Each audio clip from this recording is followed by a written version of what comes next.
बात ऐसी है कि ये सारा जो मसला पैदा हुआ है, इसमें से एक ही रास्ता है, और वो रास्ता है बातचीत, नेगोशिएशन। और वो नेगोशिएशन जो है वो हमारे हित में कहाँ तक जो है आती हैं, इसका नतीजा हमारे हित में आता है, देश हित में आता है, हमारी आर्थिकता के हित में आता है, वो निर्भर करता है कि हम कितनी हुनरमंदी से, कितना स्किलफुली उस नेगोशिएशन में हिस्सा लेते हैं और अपनी बात आगे बढ़ाते हैं। और ट्रंप के अधीन जो अमेरिका की जो सरकार है, उसको हम किस तरीके से ये जो मौजूदा टेरर वाला जो जो एक माहौल जो है, ये इसका सृजन किया गया है, उसको हम किस तरीके तक मिनिमाइज करते हैं, ये हमारा चैलेंज है, और इसके अलावा और कोई हमारे पास रास्ता नहीं। दूसरी बात, आपने कैस्केडिंग इफेक्ट की बात की है। जाहिर है इतने बड़े स्तर के ऊपर जब इतना बड़ा कोई फैसला होता है तो उसका कैस्केडिंग इफेक्ट होता ही होता है, और पहले भी हुआ है। चाहे हम अपने घरेलू मंच पे, चाहे अंतर्राष्ट्रीय मंच पे, पिछले समय में आप देखें डिमोनेटाइजेशन किया, तो डिमोनेटाइजेशन जो थी, नोटबंदी, उसका कैस्केडिंग इफेक्ट कहां तक गया। कोविड हुआ, वो तो अभी भी हम निश्चित तौर पर नहीं कह सकते कि जो मैन मेड था तो क्या था, अभी भी विवाद का विषय। उसका भी कैस्केडिंग इफेक्ट हुआ, रोजगार की शक्ल में उसका कुप्रभाव उसका पड़ा है। तो कोई भी मसला हो, और इसके साथ साथ जो गैर आर्थिक फैसले हैं राजनीति में, जब आप चुनाव हिंदू मुसलमान के मुद्दे पर लड़ोगे तो कैस्केडिंग इफेक्ट उसका भी होगा, और जाहिर है हमारे सामने। लेकिन सवाल यह है कि मैं कैस्केडिंग इफेक्ट की बजाय इफेक्ट का जो कॉज है उसके ऊपर बात करना चाहूंगा। ये जो आपने आज आपने जो मैसेज भी भेजा था कि हम इस विषय पे बात करेंगे, और जिसमें प्रधानमंत्री नरेंद्र मोदी आज उनका जो बयान वक्तव्य जो आया है, डॉक्टर एम एस स्वामीनाथन का शताब्दी अंतर्राष्ट्रीय सम्मेलन हुआ, उसमें जो बात कही है, मैं उसके ऊपर आप सबका गौर चाहूंगा। मुझे ये जो वक्तव्य इतना अर्थपूर्ण है, टैरिफ वाला जो मुद्दा है, इसके प्रसंग में, इसके कॉन्टेक्स्ट में ये बेहद महत्वपूर्ण। तो ये है कि वो कह रहे हैं कि मैं जानता हूं। उन्होंने ये नहीं कहा कि हाँ मुझे मालूम है, मुझे पता चला है या हो सकता है। वो कहते हैं कि मैं जानता हूं कि व्यक्तिगत रूप में, पर्सनली, मुझे, not as a prime minister, व्यक्तिगत रूप में मुझे बहुत बड़ी कीमत चुकानी पड़ेगी। कीमत छोटी नहीं, बहुत बड़ी, इस बात का उनको एहसास है। उन्होंने ये नहीं कहा कि कीमत चुकानी पड़ सकती है, उन्होंने कहा कि कीमत चुकानी पड़ेगी, लेकिन मैं इसके लिए तैयार हूं। तो उनको, मुझे लगता है इसको जब मैं इसको देखता हूं, इसको एनालाइज करता हूं, उनकी जो स्टेट ऑफ माइंड है इस वक्तव्य के पीछे, जहां पे उन्होंने कहा इस पृष्ठभूमि में कि मैं किसानों, पशुपालकों और मछुआरे जो है उनके हितों से हम समझौता नहीं करेंगे। और वो किस प्रसंग में ये बात शुरू की है कि अमेरिका चाहता है कि कृषि और डेयरी प्रोडक्ट्स के क्षेत्र में वो एंट्री चाहता है अपनी शर्तों पे।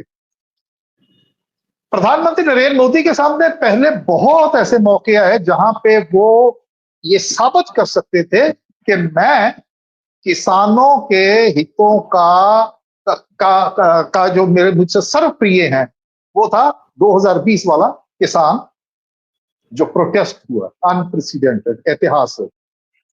2 साल के बाद उनको वो उस प्रोटेस्ट की वजह से उसको वापस लेना पड़ा। 3 कार्यक्रम जो बनाए थे, उसकी नौबत ही नहीं आनी चाहिए थी।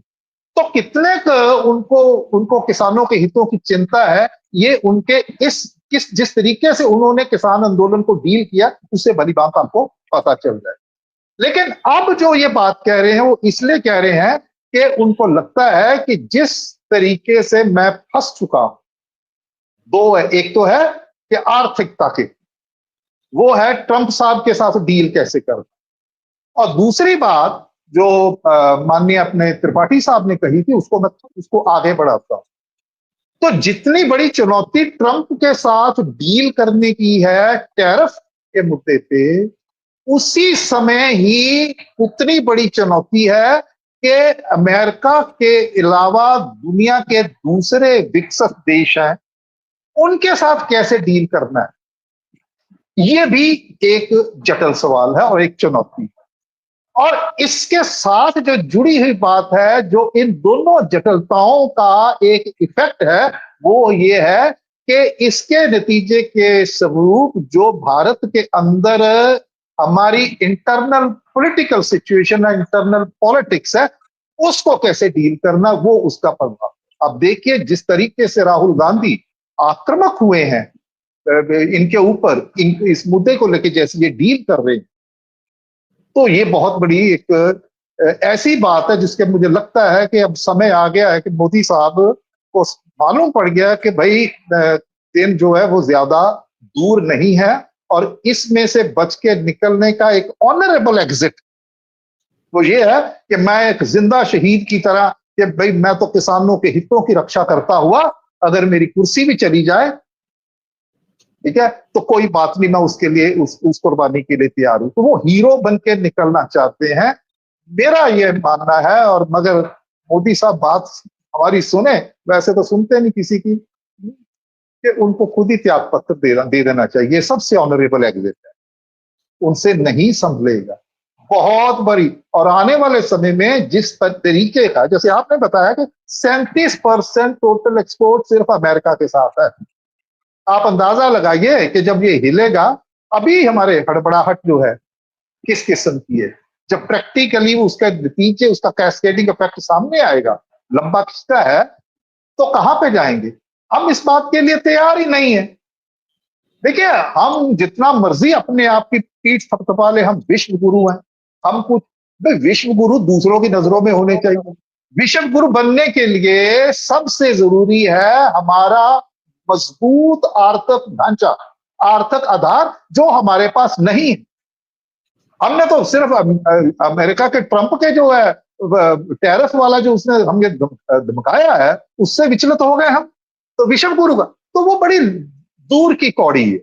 तो सबसे पहले अगर विश्व गुरु भी बनना है, तो सबसे पहले एक मजबूत आर्थिक शक्ति के रूप में हमें अपने आप को सुदृढ़ करना पड़ेगा। हमने तो पहले ही ऐतिहासिक तौर पे बहुत पिछड़ चुके हैं। और दूसरा, हमने राजनीति जो करी है, उसका आधार आप मुझे बताइए कि चुनाव जीते जा रहे हैं हिंदू मुसलमान के आधार पे। अरे भाई, चुनाव जीतने चाहिए आर्थिक मुद्दों के आधार पे, जाके आपकी प्रायोरिटीज को पता चले कि आप देश को किस दिशा में ले जाना चाह रहे हैं। अगर हिंदू मुसलमान के ऊपर लड़के आप चुनाव तो जीत सकते हैं, लेकिन जब कोई ट्रंप जैसा, जिसकी आपने कल्पना भी नहीं की थी, ट्रंप जैसी कोई डिसरप्शन आती है, तो भाई साहब नीचे हमारे जमीन नहीं बचती हमारे पास।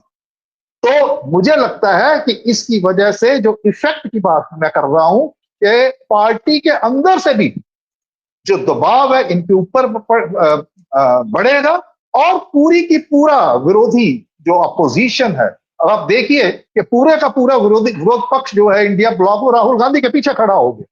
राहुल गांधी पिछले 1 साल से कितने आक्रामक तरीके से मतलब भी मोदी साहब पे हमला कर रहे हैं, राहुल गांधी एजेंडा सेट कर रहे हैं, कोई सा भी आप बात उठा के देख लो, डिफेंसिव है प्रधानमंत्री। और ऊपर से 2024 का इलेक्शन जो है, उसके नतीजों को इनको बड़ी ईमानदारी के साथ उसको पढ़ना चाहिए।